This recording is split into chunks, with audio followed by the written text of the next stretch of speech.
Ilikuwa ni majira ya saa 12 za jioni ambapo siku ya leo katika hii wilaya ya Ilemela kwenye hii barabara ya kutoka Buswelu kuelekea Nyamongolo katika ile eneo la Nyamadoke ambapo kuna bajaji ikiwa na maana pikipiki ya matairi matatu ya kubeba mizigo ambayo ilikuwa ikitokea maeneo ya Buswelu kuelekea Nyamongolo. Ilipofika eneo hili, hiyo pikipiki ilikuwa inatoka kwenye uchochoro wa kuingia kwenye barabara kubwa inayotoka Buswelu kwenda Nyamongolo. Sasa dereva wa gari hilo aliingia katika barabara hii kuu ya lami akitokea uchochoroni, hivi akakutana na gari namba T 406 EGZ. Hii ni gari kubwa ya kubeba mizigo aina ya Howo ambayo na yenyewe ilikuwa ikitokea Buswelu kuelekea Nyamongolo. Kwa hiyo lori hili liligonga hiyo pikipiki ya matairi matatu ya kubeba mizigo na dereva wa pikipiki akafariki dunia hapo hapo.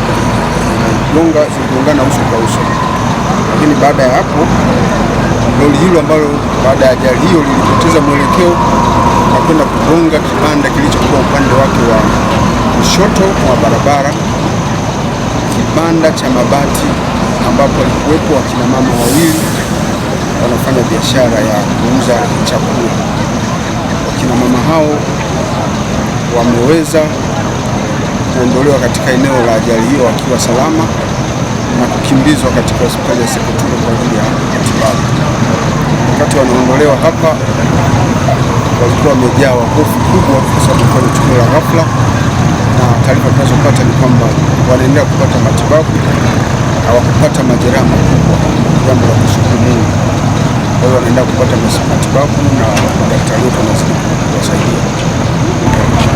Ni mwendo kasi wa dereva wa lori ambayo ilikuwa likitokea Buswelu kwenda Nyamongolo, ambaye alikuwa akiendesha gari hilo kwa mwendo wa kasi katika maeneo ya makazi ya watu, hakuchukua tahadhari.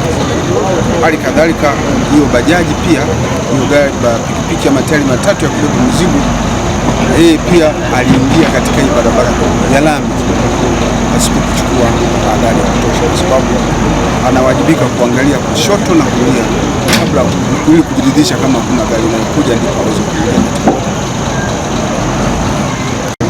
Kutokana na ajali hiyo, dereva wa lori amekimbia na jitihada za kumtafuta zinaendelea, ingawa mpaka sasa tayari tumeshamkamata mmiliki sasa wa lori hilo ambaye anahojiwa ili atusaidie kumpata huyo dereva aliyekimbia kwenye eneo la tukio baada ya kufanya ajali.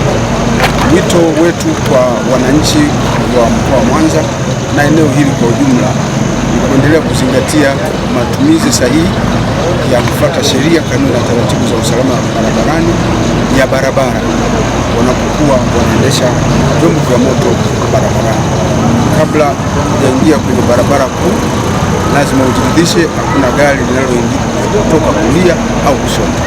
Lakini na wale ambao madereva wanaendesha vyombo vya moto waliopo katika barabara kuu hawana budi kuzingatia sheria, kanuni na taratibu za usalama barabarani kwa kuendesha magari kwa mwendo mdogo, hasa kwenye maeneo ambayo yana makazi ya watu. Lazima dereva achukue tahadhari.